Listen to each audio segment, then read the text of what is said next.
Welcome everyone to the 29th Junior World Championships. I'm Laura McCormick, joined by Dr. Timothy Baghurst, and we are watching the boys 14 and under singles. We have Antonio Rojas in the front of the court for Team USA, and he's playing against Adrian Jaldin. And this could be a very exciting match. We've already had two matches streamed this morning, Laura, and both of them, although they didn't go to a tiebreaker, they were both very, very close. Let's hope this is the same.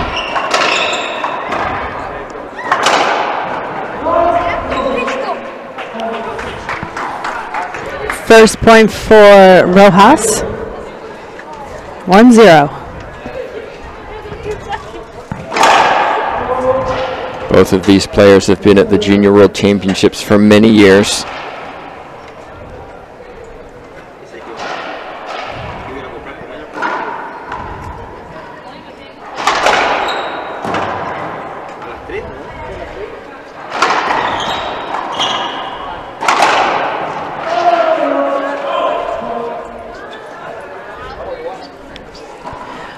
Wow, a point given. Jaldin wanted a replay, didn't get it.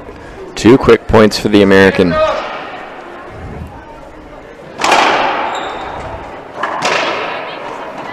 Let's see if that settles him down. Jaldin, a left-handed player. You don't see too many of those.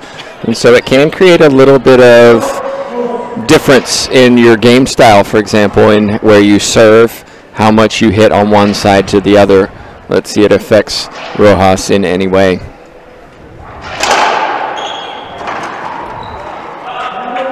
Tough, he says.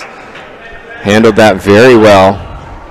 This is Rojas's second year playing in the 14 and unders. So next year he'll be moving into the 16s division. But my main point is he's 15 years old right now, playing in the 14 division. Right. It just depends on when they turn that next age. If it's after January 1st, then they're entitled to stay in that division one more year. It's such an interesting element. I think we see, how much of a difference that 1 year could make. Absolutely, and I think for Jaldin, this is his first in this division.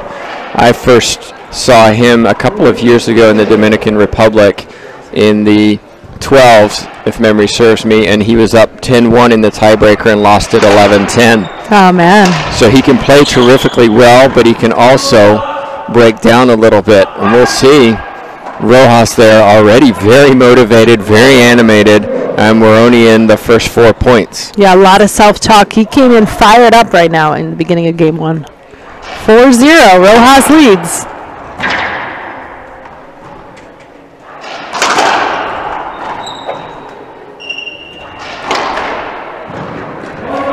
Sprawling dive from the Bolivian, but it's not good enough. 5 quick points.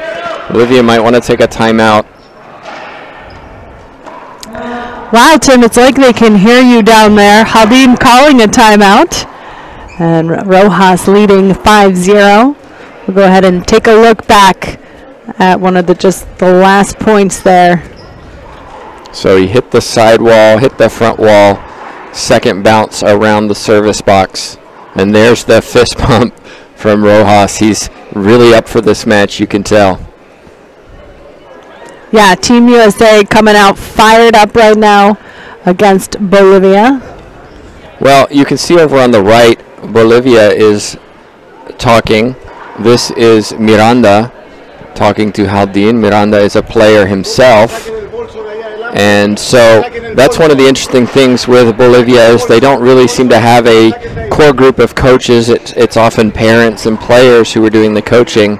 And I think that can be a big disadvantage at this level, where the U.S., clearly you can see down to the left, have a core group of coaches who work with the players throughout the week. Yeah, that can be really tough for the player. I mean, I remember as a kid, right, you're looking out, you have, who do you listen to? Do you listen to your coach? Do you listen to the Team USA? Do you listen to your parents, right? I mean, at some point you have to answer to all of them too. So it is a lot of pressure for these young human beings. Absolutely. It's very difficult for some of these players, and I've spoken to some of them this week who've said, my biggest distraction is my parent. Right. And And you know, I've spoke with parents who say, I'm so nervous. I just can't even watch. I can't cope with this. Or they're very vocal, and it bothers the players. But, wow, that timeout really didn't work. Rojas is just on fire right now, and you saw that last ripping winner.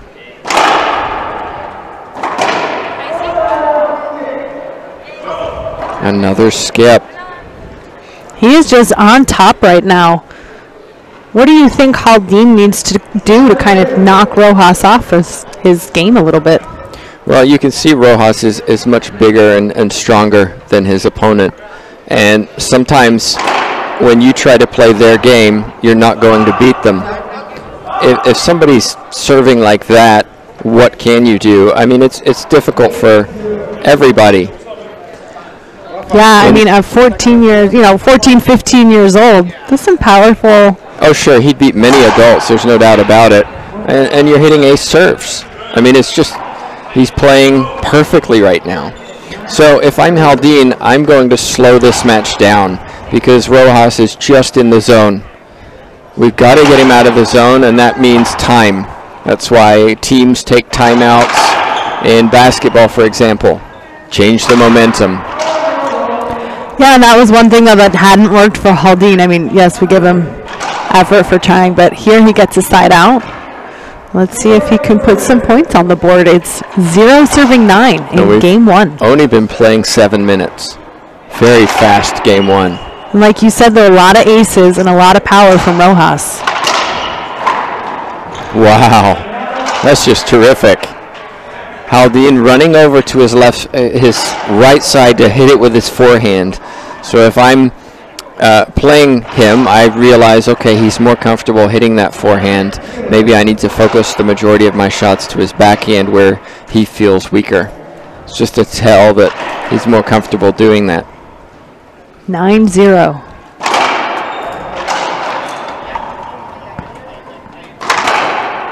Wow. And again, today is the quarterfinals, and this is where the medals are decided. You win, you get a medal, because first through third and fourth are automatically given a joint third place. So there's a lot of emotion for these players. They want to be in the medal hunt. They want to be on that podium. And if you lose today, you go home with nothing.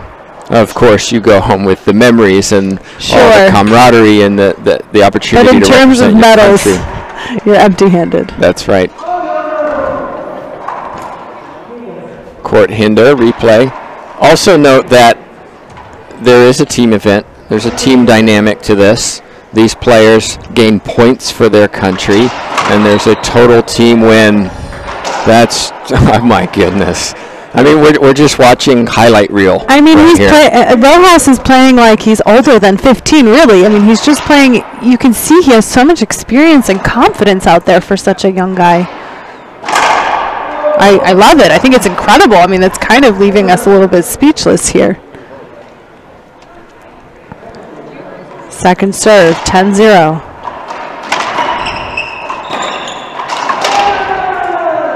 Oh, I don't know why he stopped there.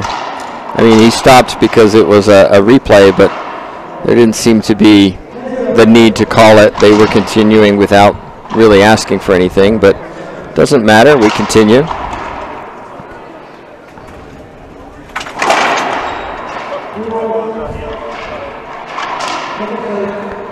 Good crowd for our 14 and under singles. You can see them there along the back and the side glass.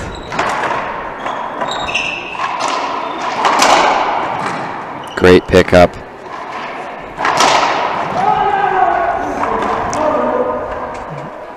Jaldin is fast too, though. I mean, he has good reactions. He is. He's a quality player, and he's medaled before. The issue here is he's stepping up to another age group, and he's playing somebody who is the very oldest you can be in the age group. Right. And you can see the difference in physique between these two. And it makes a difference in how hard you hit, how much experience you have. Nice get. Are they going to replay again? That's the third replay in a row. This time I think a court hinder over on that glass.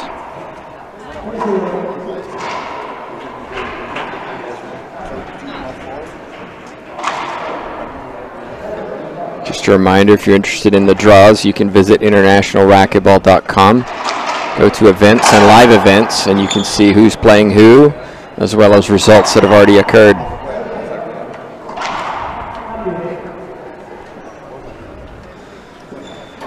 (0-10). Jaldin needs some points. Even one will give him some momentum.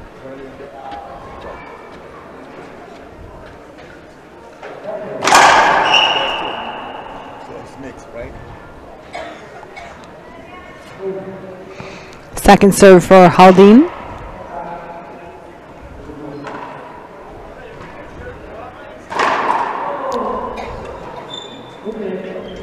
Replay called. Well, you can decide whether that's a replay or an avoidable hinder.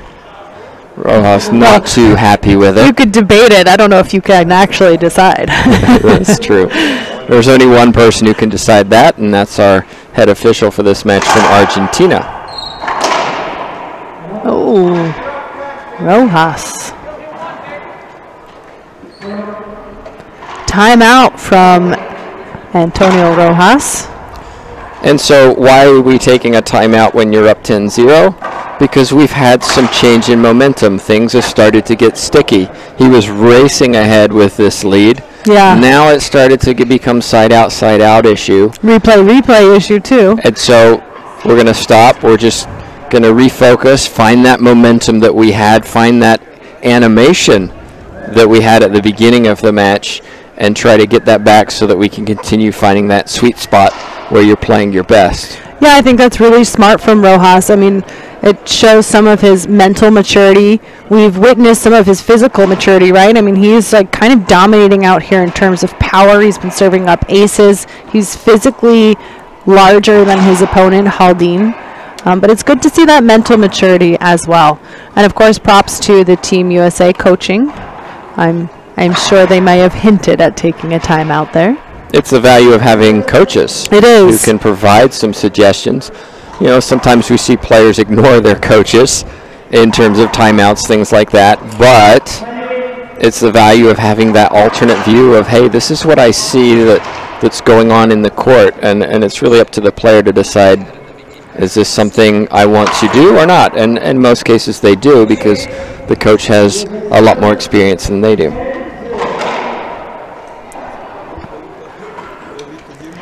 Ten serving, 0. Rojas calling that timeout. And he'll serve.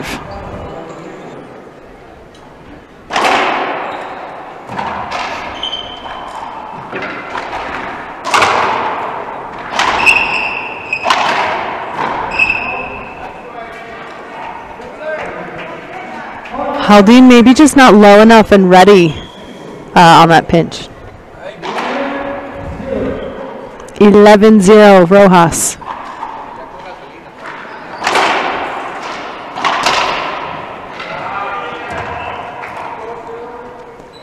Jaldin sneaks that one past Rojas for a side out. Still hasn't scored any points. Let's see if he can get on the board here, maybe gain some of his own momentum. 0-11.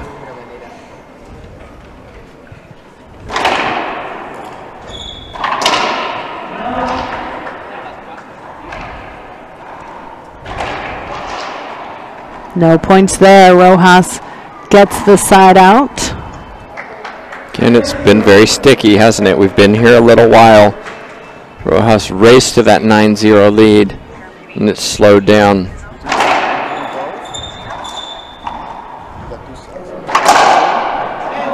That's better. Kill shot down the right side.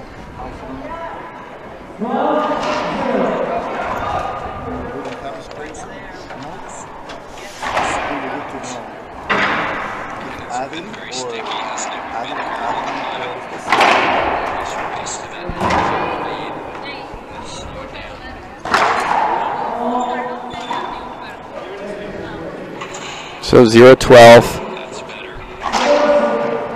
Interestingly, these two were met in the round robin earlier this week. They were actually in the same pool, and how the draw is determined results in them playing each other in this level. Oh, goodness.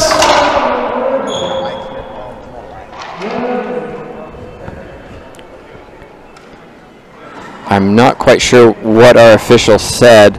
You could see that the two got tangled up in the middle. 12-0.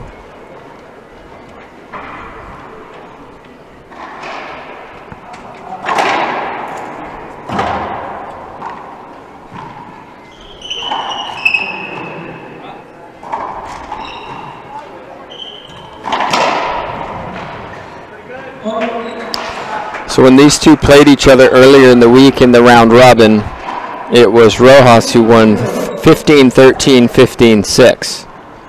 So this is definitely a different match today where we see Rojas leading 13-0. Yeah, he's really coming out fired up, strong, and super focused. And Jaldin just can't seem to find the kill shot. Good defense. Skip that time. Finally, we have another side out. He's fighting. You got to give him credit. Absolutely. He's still fighting, but he just can't find a serve that's giving him a poor return.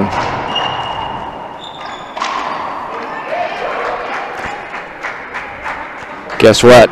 Yeah, I was going to say, we're waiting Point to see number 1. if that's the first point for Jaldin, and it is. 113. It wasn't a great serve, and he got away with it with a diving kill shot, which was very difficult to execute. Again, that serve is loose. Yeah, I wonder what it would be like if we saw like a more aggressive serve coming from Jaldin. I mean, at this point, I feel like he kind of needs to just get a little bit more fired up, get a little bit more hungry there. Yeah, show more emotion. Try to rattle Rojas.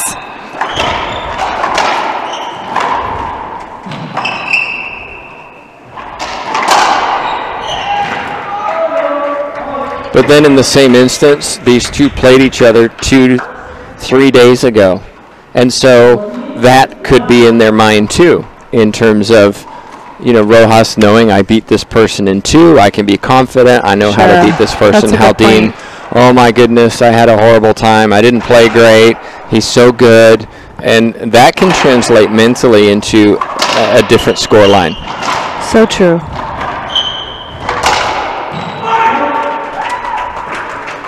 First game goes to Antonio Rojas, 15-1 over Adrian Jaldin. Wow, I mean, just an incredible kind of start for our boys, 14 and under. We saw a lot of dominance from Rojas. Curious what we'll see in game 2. Let's see if Jaldin can kind of get that fire lit and come back out fighting in game 2.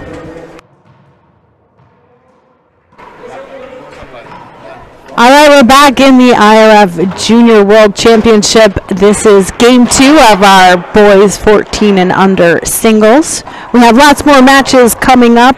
I believe coming up next we have the women's 18 singles. We're going to be having a little double-double there. We're going to show 2 of those matches. Yeah, we have terrific matches up all day, and we hope you stay with us for those. Meanwhile, Jaldin has to regroup. He has to start believing in himself. He fought hard in this round robin that we talked about earlier. There's no reason why he should be losing 15-1 to Rojas. I'd like to see him come out a little bit different here in game 2, and there it is. He's got the first point. So something works for him in that timeout. And you know, maybe that's just what he needed, was that shifting game, right? Like, let me get game 1 over and come back with a new attitude. I like it. I'm really excited. It's only the first point. Well, I have to wonder why he didn't have this fire if he has it, and you saw him win that first point, and the expression he gave. Why not do that in game 1? Why do you have to wait till game 2 to really get going? Yeah. And again, I would question the value of having a true coach there to get somebody in the zone where they need to be. Look again, you know, he hits a great shot. You see him animated. Let's do that in game 1 as opposed to let's just lose game 1 and then we'll try again in game 2. Yep, different strategies, I guess, or 1-0. Oh.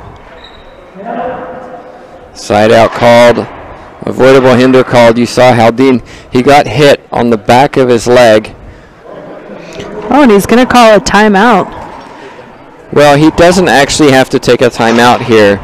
The rules state that you are entitled to injury timeouts, and a total of 15 minutes is allowed, and so you can have different injuries, for example. But he can take an injury timeout here because there was contact with something.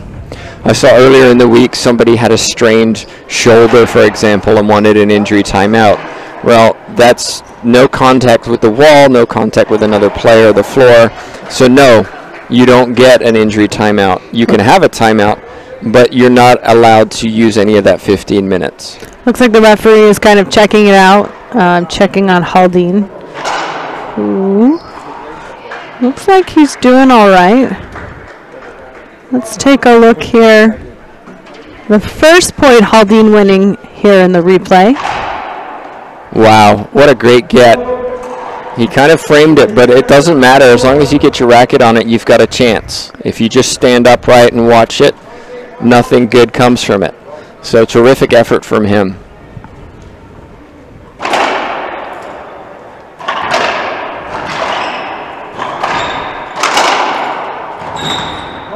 Rojas pushing his opponent all over that court, standing in the middle. You could hear him fight. Reminds me a little bit of Rocky Carson's fist bumps that we saw at the World Championships last year in Colombia. Yeah, it does look familiar. 1-1. 2 bounces. He doesn't like it. Speaking of World Championships, we'll be in China next year. We're very excited to go there for the first time. That's right. That'll be coming up in July? No, August. August. August 10th through the 18th. So we're very excited to be able to travel over to Asia for the World Championships. We haven't been in Asia since 2010 in Korea.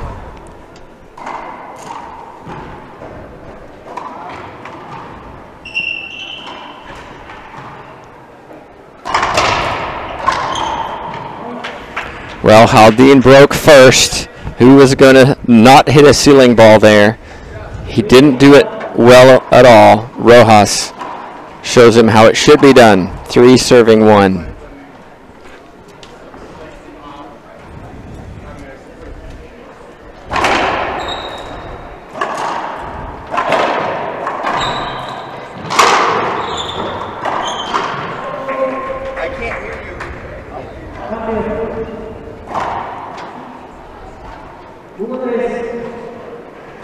This is better from the Bolivian. He's just sticking around. He's playing a little scrappy, but he's fighting hard. This is much better in game 2.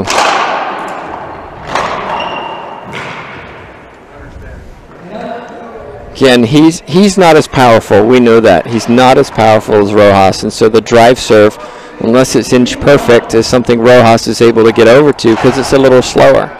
So I wonder whether a lob serve and forcing Rojas to hit high might be more effective. But I do like his drive serving because I feel like his lob serving wasn't super effective in game 1. Very true. So I do like to see that switch up from him. Leaning back, Rojas tried to guide it into the front, skip.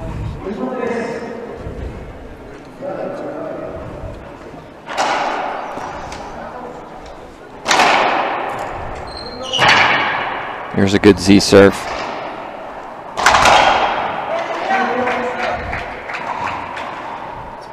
Yeah, definitely a different game 2. And, I mean, I know we're going to be talking about momentum, right, throughout this whole day, but it's just amazing how it can really switch from game 1 to game 2. It's like it's 2 different guys out there right now, you know? Mm-hmm. Ties it up 3-3. And it just goes to show you that most athletes cannot play perfectly in their sweet spot for long periods of time.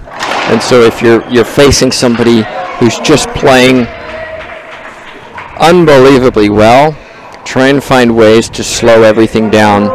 Jaldin is entitled to 10 seconds between each serve. Sure. So that's first serve, second serve, you have your timeouts. Drag it out, and eventually their skill level has to drop. They can't stay in it for hours. And here you're seeing a few skips coming in from Rojas. It looks like he's going to take a timeout. Jaldin, for the first time in this match, leads 5-3. Yeah, I like to see this, and I like how composed Jaldin is too. I like that he's kind of maybe starting to play more to his own game, right? We saw such a dominant Rojas in game one, but it's like you said, that can't go on forever. How long can that play out? And one thing that I've noticed from older players is their use of patience, right? And allowing your opponent to kind of make a mistake, or when you're on the serve receive side, right? Like allowing yourself to have a little bit more patience and let your opponent make the mistake. So a good example of that was our last match where we saw Nikita and Cassie from Canada, Nikita from the US, where Cassie was forcing that lob serve, trying to attack it high, putting it into the floor. What you're suggesting is, hey, you know what? Let me get this to the ceiling. I have a good ceiling ball. Force Nikita back and make her do something rather than me just trying to do too much and maybe playing out of my comfort zone. Right, because when you're serving, you want to go for it. I mean, you're trying to get those points, right? So you can kind of use that on either side. 6-3 for Jaldin.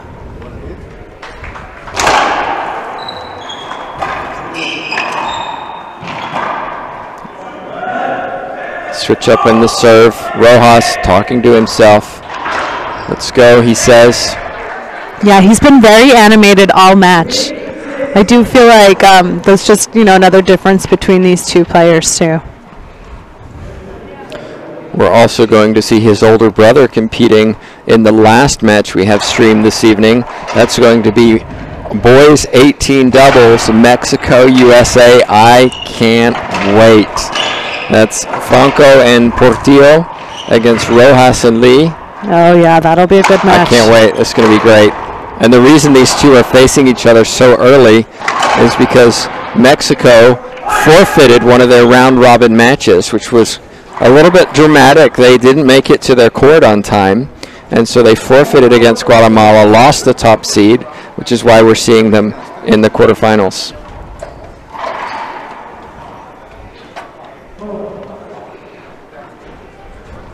Tough rally from these two. Brings it to 4 serving 6.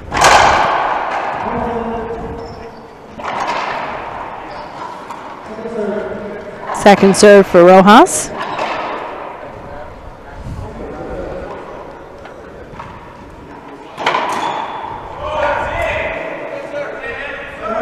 It's a good serve. Jaldin tried to do too much. There's an example of just being patient. Force your opponent into that back area of the court. Make them shoot it. The percentages, maybe 15% success rate back there for a kill shot. So you want to get them back there rather than in the middle of the court up near the service box where the percentages are much higher, maybe 60%. That's loose.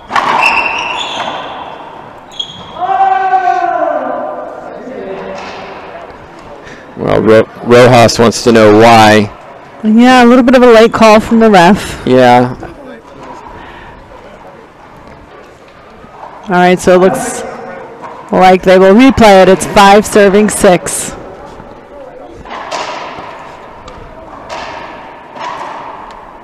This is day number 5 of this tournament. It is a grind for these players. They may play once or twice a day, and it just takes its toll. Being here, being in a hotel, eating different food away from home. Well, I got to tell you see a lot of these kids running around the gym playing pickleball, basketball, ping pong, so they're using up a lot of energy. So if we looked at the skip count in game number 2 between Rojas in game number 1 and now, huge differential. And Rojas, he can beat Jaldin just by playing smart. He doesn't have to go for everything.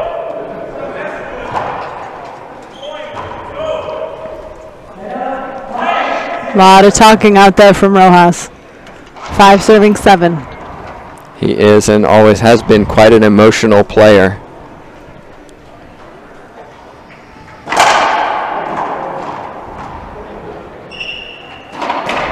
Oh, I thought that was good. It's a skip.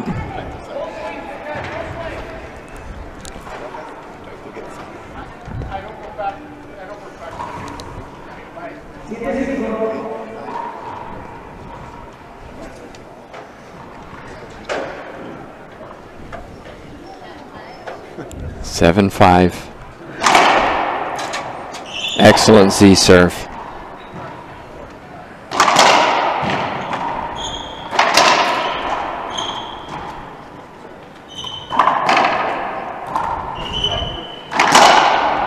And finally, Rojas gets his chance and takes it. Jaldin had multiple opportunities in that rally. Didn't do too much wrong until that last opportunity for Rojas, who showed him how to take care of business. 5 serving 7.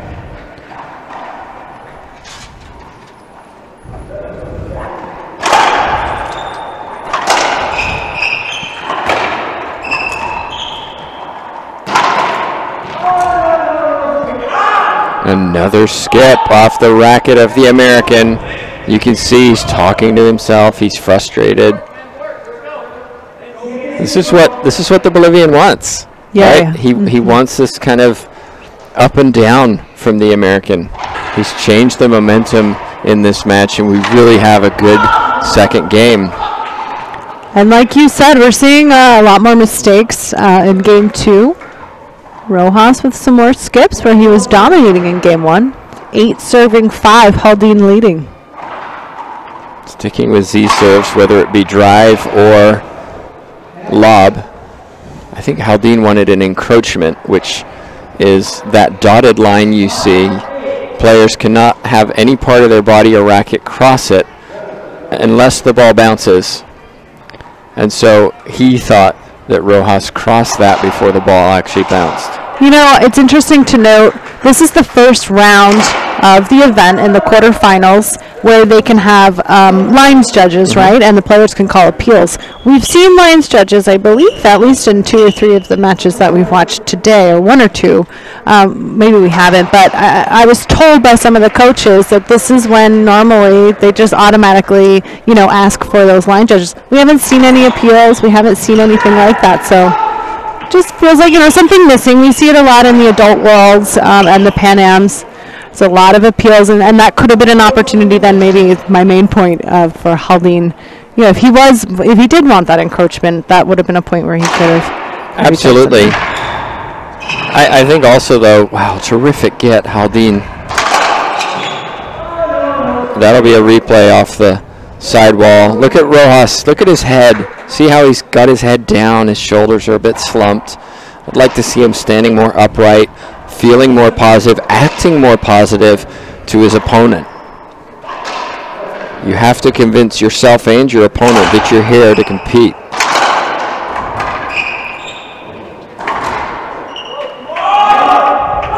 And look at Jaldin now. He's doing the same thing. It switches right from point to point. And back to the appeal system, we do have an appeal system, so we can bring in line judges who can help officiate and kind of be the deciding factor in some contentious calls, and they do happen. But I think the fact we haven't had line judges on this mainstream is a testament to the quality of the officials. They've made some excellent judgments. They train. A lot of them come to tournament after tournament for the IRF, and so they become more and more experienced.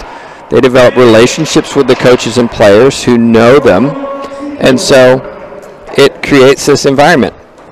Sometimes it happens, you know, we'd like line judges, and then line judges come in, and if anything, as an official, it takes a lot of the pressure off,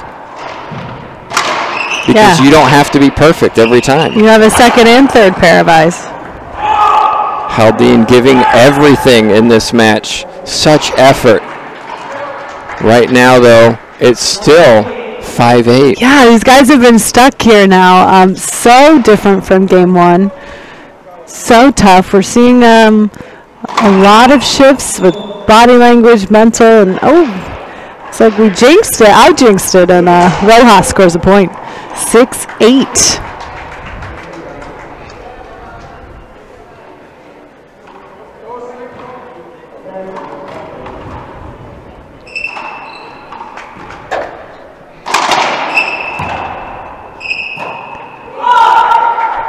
That ball short. Be a side out for Jaldin. Well, credit the Bolivian. after game one, you thought this was done and dusted, but he really regrouped, and he's really fought hard and has started to make better shots. And in the same time, Rojas's skill level has dropped off in this second game.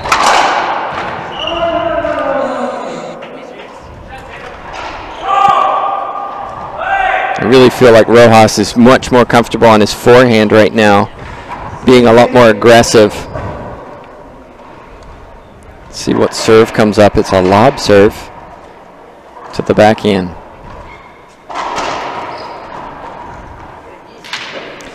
Okay, so there's a great example of the value of defense. Jaldin's ceiling ball was perfect. And so a lot of players, maybe they try too much on that and they go for too much. I attack that. He was smart. He took the shot that was available, that was high percentage, which was the defense, get back in the point, and it was so good. It earned him the opportunity to serve. A lot of players have very poor ceiling balls or poor defensive skills because they spend so much time drilling the down the line, the cross court. They don't tend to spend that much time on their defense. I think it's something that can be taken from this match. Yeah, it's... Oh. No, he doesn't get it. That'll be a point for Rojas.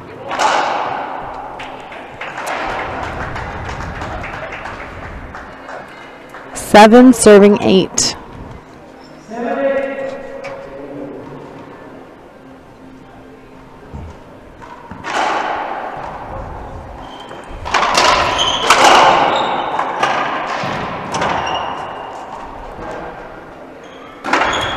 Oh, and a skip. Well, he went for a little too much, tried to do it all there. It's very difficult down that left side. The interesting thing with the glass there, my Bermuda glass, as I've been calling it all week, is that the bounce is different too, because it sticks more to the glass than it does the cement. And so it's something to be vigilant about when it hits that wall.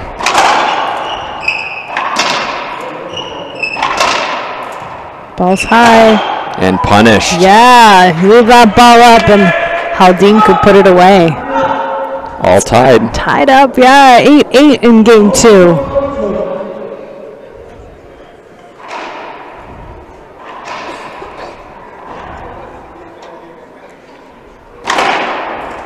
There's Z-serve from Jaldin.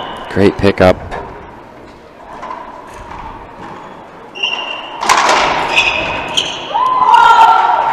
There's the example. The ceiling ball wasn't that great. It was short, came off the sidewall. Jaldin punished it. Gets a point. He's been stuck on 8 for a while. Now he gains the lead again once more. So, Tim, I wanted to ask you, can you explain what a good ceiling ball would be then? You know, because I feel like maybe, yeah, a ceiling ball is defensive, but what makes it a good ceiling ball? Well, the first thing you want to do is make sure that it gets to the back wall. You want it to drop and either hit the back wall or get very close to the bottom couple feet of that back wall. It means that your opponent can't attack it. You don't want to give them a setup. Right, you don't want them hitting it on the fly. You don't want it coming off the back wall so that they get a full swing from the back wall. It doesn't have to be in the corner. If it's a good ceiling ball, it can be down the middle. But of course, if you can get it down that side wall, then you're adding another dimension to it because it's sticking along that side wall. I'm really close to that wall. What do I do? Maybe wallpaper it a little bit? Wallpapering is scraping the wall in order to get the ball back. And so it requires some practice. Yeah, I just think it's a really good point that you made, that you have to practice those shots too. It's not just all about the kill shot and, you know, those really dominant shots that are so fun to practice. This is a contentious decision here. Jaldin's not happy with this avoidable hinder decision, and as you said, an appeal system in place would certainly help him at least, not necessarily. Sure, not from the Rojas thanks very much. 8 serving 9.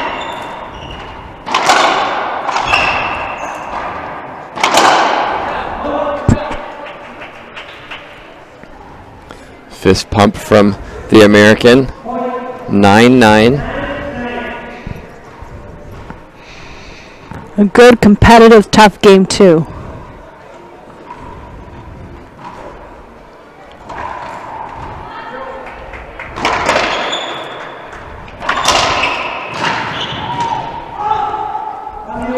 Love the emotion of these two players. It makes it so entertaining for us watching on.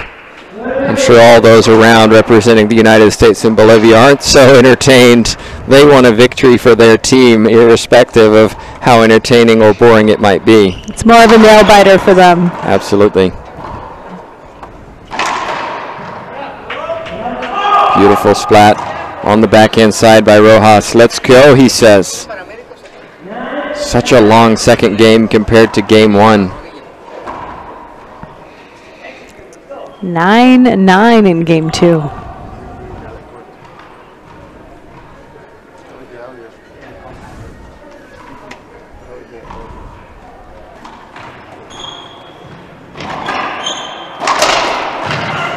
Oh, nice get.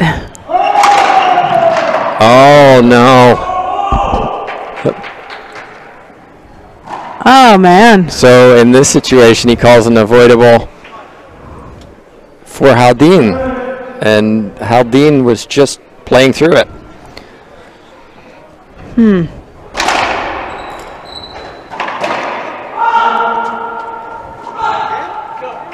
Jaldin in the lead now with that 10-9. It's getting close. 5 points away from a tiebreaker. You wouldn't have expected this after the first game.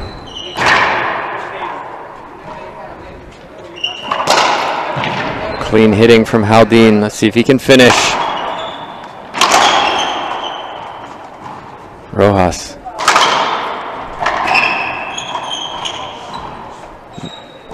No one wants to lose this.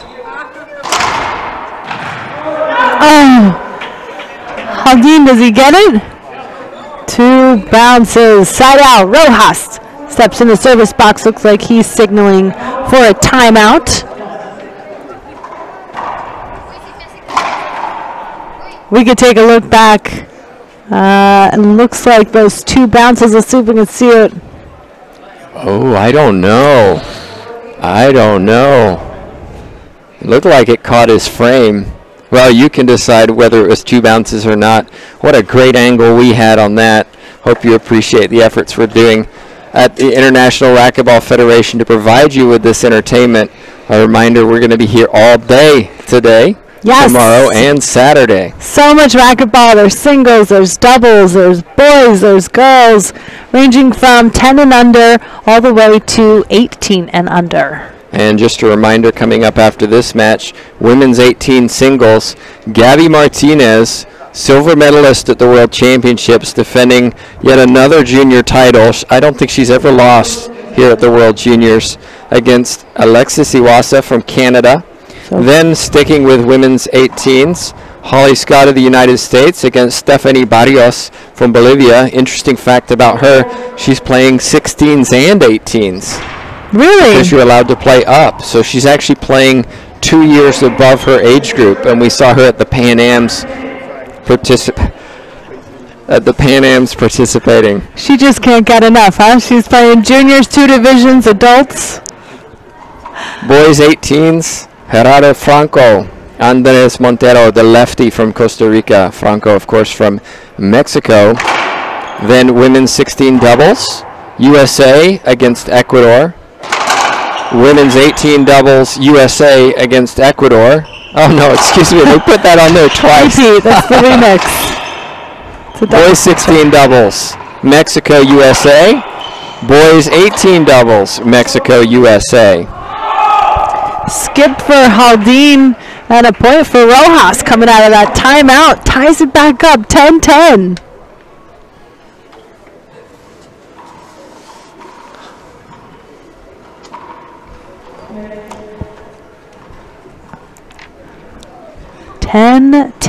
What a game two, folks. Terrific wide angle. Saw how it kissed the side wall, bounced to the back, 2 bounces before the back wall.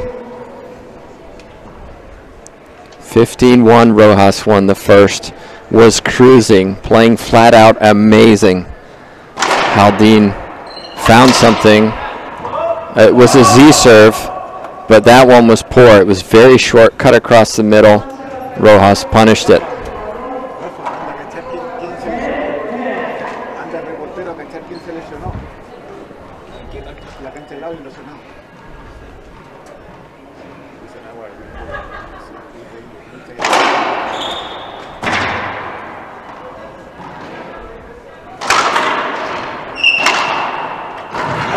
Oh, my goodness.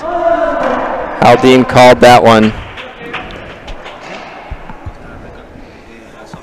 So, great effort from both players. It looks like Jaldin hurt himself a little bit. I think he's bleeding on his elbow. Yeah, so pointing it out. Here's where an injury timeout occurs because he came into contact with the floor, and so he's entitled to 15 minutes. Now, one of the interesting things we had happen last year at the World Championships was an injury to De La Rosa from Mexico, who got injured and tried to take a injury timeout every couple of minutes for the same injury because, oh, my knee is still hurting kind of thing. You're not allowed to do that. When you come off the court, you're off the court for that injury. The referee times how long that injury took. If it took 13 minutes and then they go in and he gets a different injury, he has 2 minutes for that injury because it's a total of 15. So it's a total. Otherwise, but it has to be for different injuries. Exactly. Otherwise, you have a player using their injury timeout throughout the match, which isn't acceptable, of course. We can see, we caught just the very end of that. We're looking to see where he got injured. And Rojas pointing it out there. I mean, Jaldin has been, both players have, but Jaldin has been diving across the floor, right, for a lot of these points. And great entertainment. And actually, I posted some live video this morning of 2 8-year-olds diving around the court, and it was fantastic.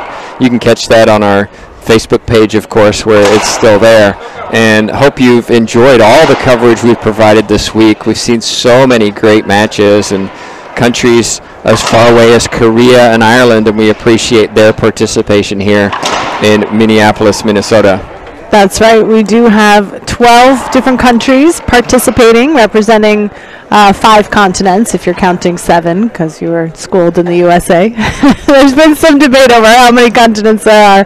Anyway, so that includes Argentina, Bolivia, Chile, Costa Rica, Colombia, Ecuador, Guatemala, Honduras, Ireland, Korea, Mexico, and the USA. Luckily, our referee also doubles at his day job as a doctor, so nice to have his expertise out there on the court. Copolequia from Argentina.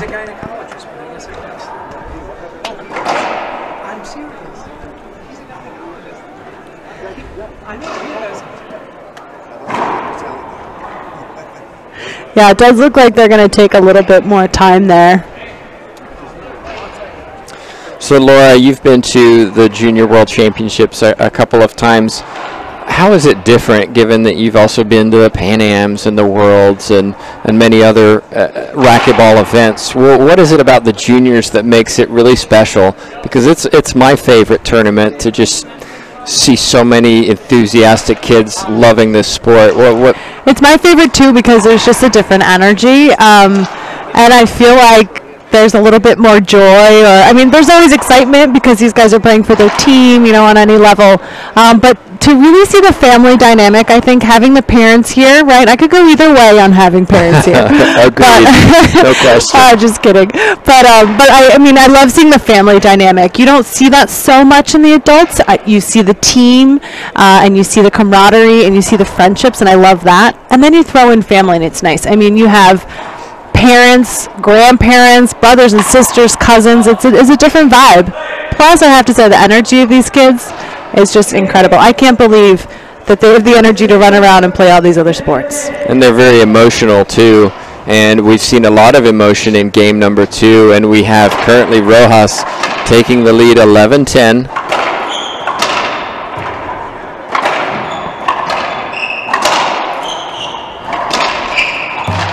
Scrappy didn't make it. Both of them had chances. Rojas just looks to his bench and shakes his head. He knows he had opportunities there, but good quote-unquote medical timeout from Jaldin, right? He gets a side out.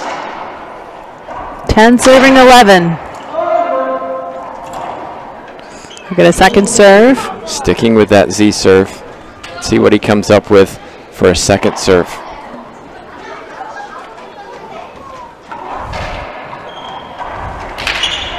Oh, how about that? Little fist bump and ace serve. 11-11. We haven't seen too many aces in game 2, but what a crucial time. It also goes to show you that, you know, if you lose badly in game 1, you're not necessarily out of it. You know, the assumption is, well, I lost 15-1, I'm going to get blown out in the second game. But look at the difference between game 1 and game 2. 11-11.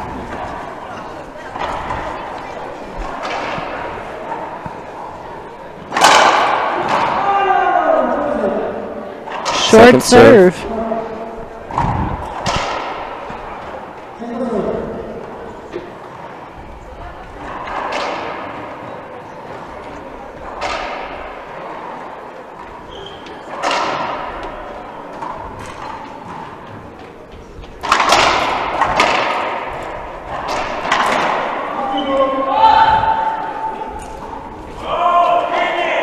Well, you can hear Rojas. He's getting frustrated with himself.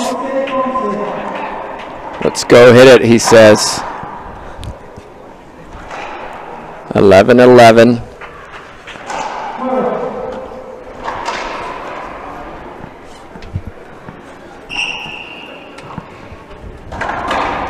Wow, beautiful soft touch there from Rojas. The serve wasn't as good as last time. Still 11-11. This one is going to be close. First to 4. Skip from Jaldin. All emotion right now. 12-11 Rojas. Win by 1.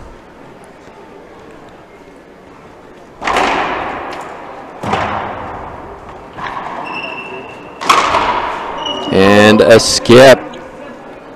Went for the splat, shakes his head. Down the line, looks really open.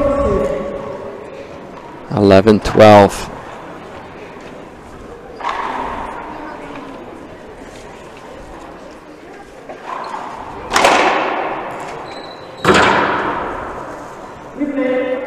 Oh, a replay called. Jaldin, well, I don't think he likes it based on his expression. Almost snapped his neck on that one. I mean, the tensions are high. This will determine if they're going to breaker, if Rojas wins. There's a lot on the line right now. He's got to stay focused, though. Not to mention a medal. This is an opportunity to be on the podium on Saturday evening. And bring something home.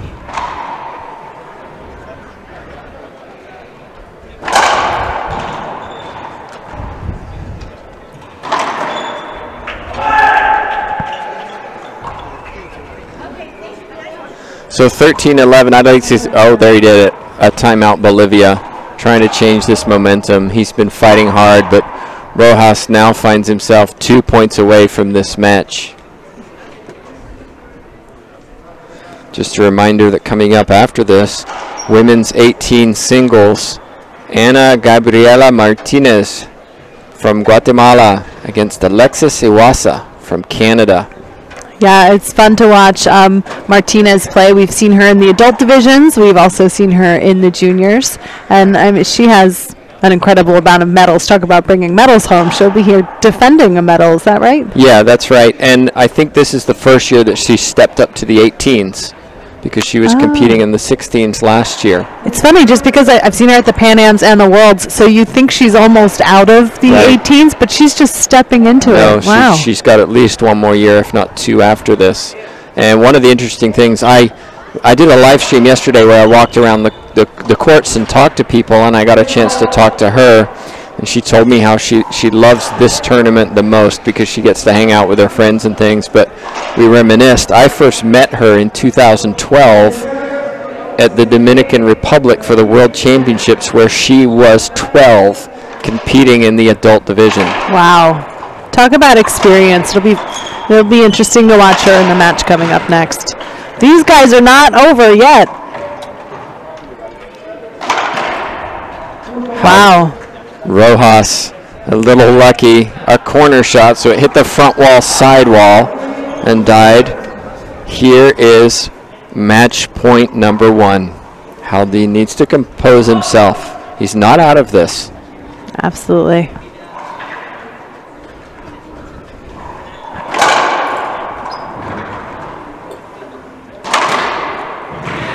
Oh. There it is, everyone. Rojas takes this match 15-1, 15-11. He blew out his Bolivian opponent in game 1, but credit to Jaldin, who fought back really hard in game 2. It was 11-11, and ultimately it was the American who claimed those last 4 points.